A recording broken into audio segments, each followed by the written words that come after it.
Summoner Wars fits neatly on many of my lists. Best design debuts, favorite skirmish games, top 2-player games, heck, even the best app implementations, both for the original release and now with the release of the 2nd edition mobile app. I should really be writing down some of these list ideas, come to think of it. Well, it's been 3 years since the paper version of 2nd edition was released, and there's been a lot of content released for it. So I thought it would be a good time to take a look at some of the latest decks that have come out and has been sent to me by PHG, as well as take a look at just what the status of the game is now with a little bit of hindsight. So let's dive in.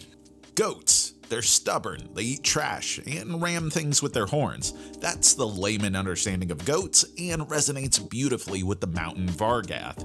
Returning from 1st edition, the Vargath have incredibly synergistic mobility, moving like a phalanx where even their primary ranged units can shoot through. They also have a lot of tools for dealing direct damage to adjacent units, and much of their tactics involve charging forward in unison, then using their epic event to fall back. Of the 4 new factions in this batch, these were the most straightforward, and strong strategies were easily grasped, and not so easily countered. Thematically, goat people are rad, and they have just enough tactics to keep them from feeling too dry, but they aren't particularly flashy either. The Forged, not to be confused with Forge, though thematically both tread the same reclusive genius inventor territory, is a mechanical, steampunky mount of machines. Your summoner can build structures diagonally, and structures are units, which opens up a whole host of interesting possibilities.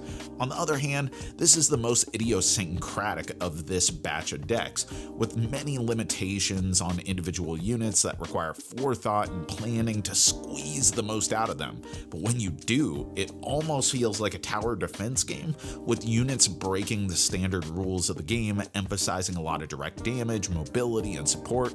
Ultimately, I found this to be the most challenging of the decks to make operate, though it's really satisfying when everything comes up Millhouse. As for the Crimson Order, you know why vampires always hit? Aside from the edgelord sexy sensibilities, it's because their power set is so good. You heal by doing damage, you have telepathic control of familiars, and sometimes you're a flying bat monster that can stretch past your opponent's defenses, which is exactly what the Crimson Order does.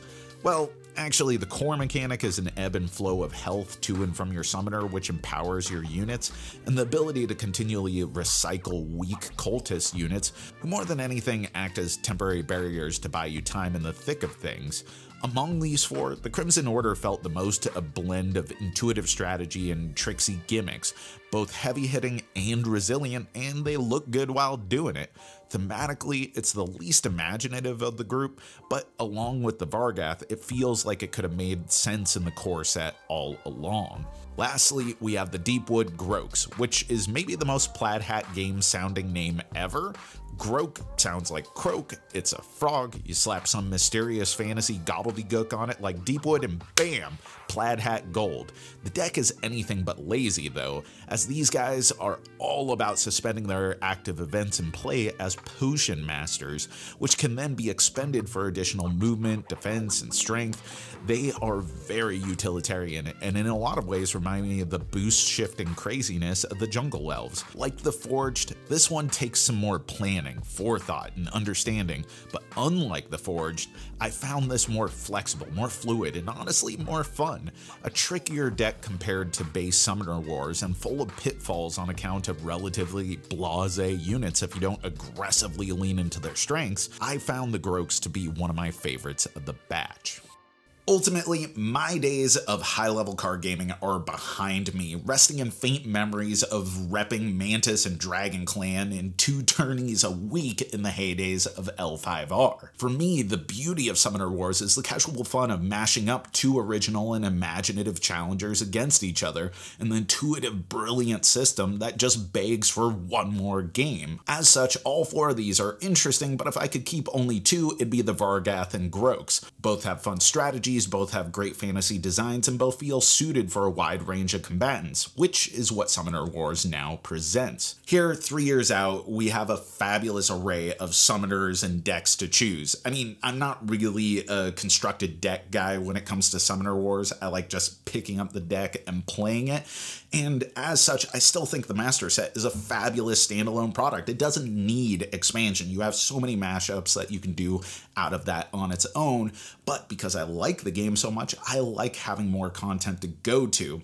The Phoenix Elves versus Tundra Orcs is a wonderful way of getting into the game and a brilliant nod to the original release of Summoner Wars that you can get as a first edition or just dipping your toes into Summoner Wars looking for something that has all of the components that you need and can get you going to decide if you want to go the full distance with the Master Set and maybe expand from there. Personally, I've continued to add to my collection independent of the reviews that I've done, with only content coming from PHG being the original Master Set, which I did a review on, and these 4 decks. But I've gotten plenty more because I just love this game and love continuing to play. Though I'll admit I wish I had a much better storage solution, like maybe a 2-row card box that had a row for all the cards and then another row that could hold the neoprene mats that they sell separately,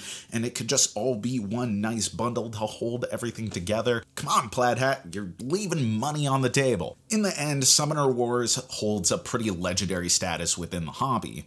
It's a cool tactical alternative to the myriad CCGs out there, but also it has a cool story and history, a legacy behind it, from the bootstraps foundation pre-Kickstarter of its publisher to the reclamation of that publisher from the corporate overlords of Asmodee and the ultimate release of the 2nd edition. It's a feel-good story, and it would be just that, a feel-good story, and that's it if the game itself didn't have the chops, which thankfully for all of us, it does, and I'm looking forward to seeing what they put out next. And that's our review, but let me know, what is your favorite faction in all of Summoner Wars? 1st edition, 2nd edition, I don't care, put it in the comments below, and as always, thanks for watching, thanks for supporting, thanks for being such an amazing community. You know that I've been Jack for the Cardboard Herald.